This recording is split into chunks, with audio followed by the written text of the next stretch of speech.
গৃহশিক্ষক YouTube চ্যানেলে সকল ছাত্রছাত্রীদের জানাই শুভকামনা। এর আগের ক্লাসে আমরা তোমাদের মাধ্যমিক ইতিহাসের ৬ নম্বর অধ্যায় থেকে বেশ কিছু গুরুত্বপূর্ণ ২ নম্বরের প্রশ্নের উত্তর নিয়ে আলোচনা করেছিলাম। আমরা ২ নম্বরের প্রশ্ন উত্তরের ২টো ক্লাস করিয়েছি। আমাদের সেই ক্লাস যারা দেখোনি তারা অবশ্যই দেখবে। আর আজ আমরা এই ক্লাসে এ এই অধ্যায় থেকে ৬ নম্বর অধ্যায় থেকে কিছু গুরুত্বপূর্ণ ৪ নম্বরের প্রশ্নের উত্তর নিয়ে আলোচনা করব। ঠিক আছে? আর আমাদের চ্যানেলটা এখনো সাবস্ক্রাইব যারা করোনি তারা সাবস্ক্রাইব করে বেল আইকনটা প্রেস করে রাখবে। তাহলে আমাদের চ্যানেলের নতুন ক্লাসগুলো তোমরা অবশ্যই দেখতে পাবে। তাহলে আজ আমাদের আলোচনার প্রথম প্রশ্ন সেটা হচ্ছে যে অহিংস অসহযোগ আন্দোলনের সময় কৃষক আন্দোলনের সম্পর্কে আলোচনা করো। মানে অহিংস অসহযোগ আন্দোলনের সময় যে কৃষক আন্দোলন ভারতে হয়েছিল সেই আন্দোলনের বিষয়ে আলোচনা করতে হবে। তাহলে এটাই প্রশ্ন, ঠিক আছে? তাহলে এখানে এই যে ৪ নম্বরের প্রশ্নগুলো এগুলো ৭-৮টা বাক্যে উত্তর লিখতে হয়। এই কথাটা তোমাদের অবশ্যই মনে রাখতে হবে। খুব বেশি লেখার কোনো দরকার নেই এবং উত্তর তোমরা যেটা লিখবে তার যে ভাষা সেটা কিন্তু খুব সহজ ভাষায় লিখতে হবে। ঠিক আছে? তাহলে আর এই যে ৪ নম্বরের প্রশ্নের উত্তরগুলো লেখার সময় অবশ্যই একটা ভূমিকা থাকবে এবং একটা উপসংহার মানে ভূমিকা দিয়ে উত্তর আমরা শুরু করব এবং উপসংহার দিয়ে উত্তর আমরা শেষ করব। ঠিক আছে?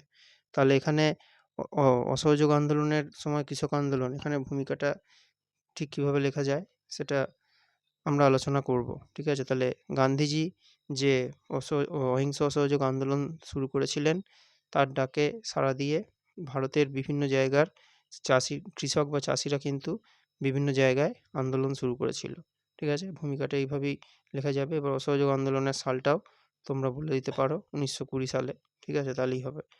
আর এর পরের যে পয়েন্ট আছে সেটা হচ্ছে খুব বেশি কোনো পয়েন্টকেই খুব বেশি বড় লেখা যাবে না। কেন ৭-৮টা বাক্য, এটা অবশ্যই খেয়াল রাখতে হবে। সে ৭-৮টা বাক্যের জায়গায় তোমাদের ১০টা বাক্য হতে পারে কিন্তু খুব বেশি বড় লেখা যাবে না। ঠিক আছে? আর এর পরের পয়েন্ট যেটা হবে সেটা হবে বাংলা। বাংলায় কোথায় কী আন্দোলন হয়েছিল সেইটাই লিখতে হবে। ঠিক আছে?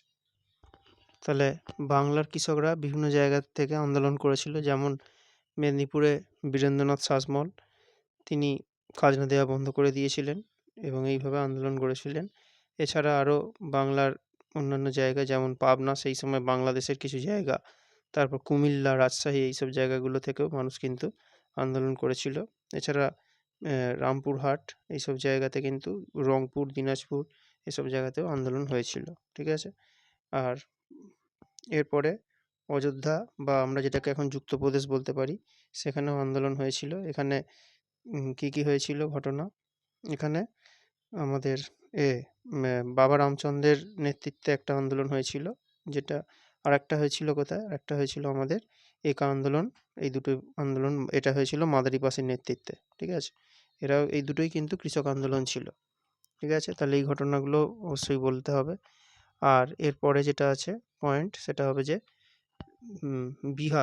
বিহারের কিছু জায়গায় আন্দোলন হয়েছিল। যেমন হচ্ছে যে ওই যে বকস্ত আন্দোলন যেটা সেইটা। ঠিক আছে? দ্বারভাঙাতে এই আন্দোলনটা হয়েছিল। আর পূর্ণিয়ায় এই দুটো জায়গায় কিন্তু চাষিরা তারাও কিন্তু আন্দোলন করেছিল। আর কোথায় আন্দোলন হয়েছিল? এছাড়া হয়েছিল কেরলের মালাবার উপকূলে এই সময়। এটা তোমরা যেটা পড়েছো শর্ট কোশ্চেনে আমরা যেটা করিয়েছিলাম মুবলা বিদ্রোহ যেটা হয়েছিল সেইটা। এটাও কিন্তু এই সময় একটা কৃষক আন্দোলন ছিল। তাহলে এইগুলোই কিন্তু বঙ্গভঙ্গের সময় এইসব জায়গায় ভারতের এইসব জায়গায় কিন্তু আন্দোলনগুলো হয়েছিল। ঠিক আছে? আর এরপরে এই প্রশ্ন লেখার শেষে একটা উপসংহার অবশ্যই লিখতে হবে, যেটা দিয়ে উত্তরটা শেষ হবে। ঠিক আছে? তাহলে উপসংহারটা কীভাবে লিখবে? যেটা বলা যেতেই পারে যে অহিংস অসহযোগ আন্দোলনের সময় যেসব কৃষক আন্দোলনগুলো হয়েছিল সেইগুলো ভারতের স্বাধীনতা আন্দোলনে একটা নতুন শক্তি দিয়েছিল। আর এছাড়া বাংলার কৃষকদের বিশেষ ভূমিকা ছিল গুরুত্বপূর্ণ। ঠিক আছে? এইভাবে এই উত্তরটা তোমরা বাড়িতে লিখে অভ্যাস করবে। পয়েন্টগুলো কিন্তু তোমরা ঠিকভাবে লিখবে। ঠিক আছে? আর আমাদের ক্লাস কেমন লাগছে সেটা তোমরা কমেন্ট করে অবশ্যই জানাবে।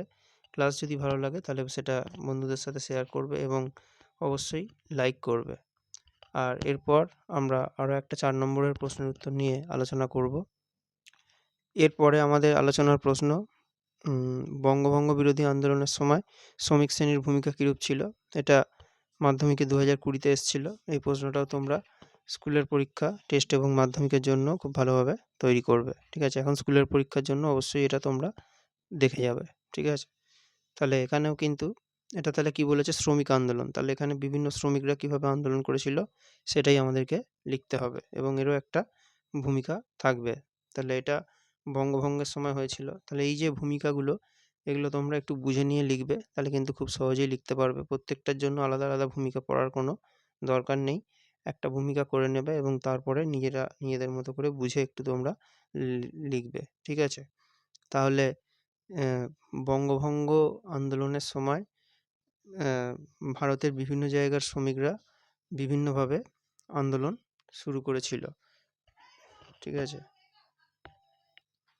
তা বিভিন্ন জায়গার শ্রমিকরা অংশ নিলেও আমাদের বাংলার শ্রমিকরা কিন্তু সবচেয়ে বেশি এই আন্দোলনে যোগ দিয়েছিল। ঠিক আছে? এটাই হবে। ভূমিকা এইভাবেই তোমরা লিখবে। ঠিক আছে?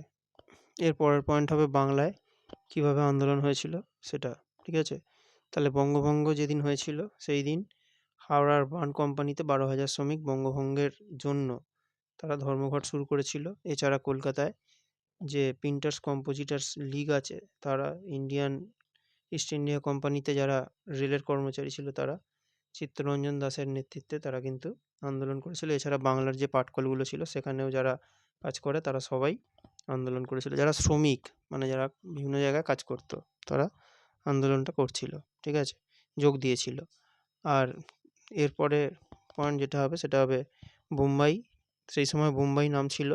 বোম্বাইয়ের কংগ্রেস নেতা বাল গঙ্গাধর তিলককে যখন ধরে নেওয়া হয়েছিল, পুলিশ যখন তাকে গ্রেপ্তার করেছিল বা ধরে নিয়ে গিয়েছিল, সেই সময় পুলিশের সাথে সেখানকার ওই কাপড়ের কলগুলোতে যারা কাজ করত সেই সব শ্রমিকদের একটা আন্দোলন বা একটা লড়াই হয়েছিল। ঠিক আছে? এটা আর মুম্বাইয়ের এই সময় 8,000 শ্রমিক এই ধর্মঘটে তারা যোগ দিয়েছিল। ঠিক আছে? আর এরপরে হয়েছিল কোথায়? এরপরে আন্দোলন করেছিল তারা অসমে। অসমের বিভিন্ন যেসব চায়ের যে বাগানগুলো আছে সেখানে যারা কাজ করত, তারা সবাই এই আন্দোলনে কিন্তু যোগ দিয়েছিল এবং তারা অনেক দিন ধর্মঘট করেছিল। ঠিক আছে? এটা হবে। আর এরপরে বিহার। ঠিক আছে?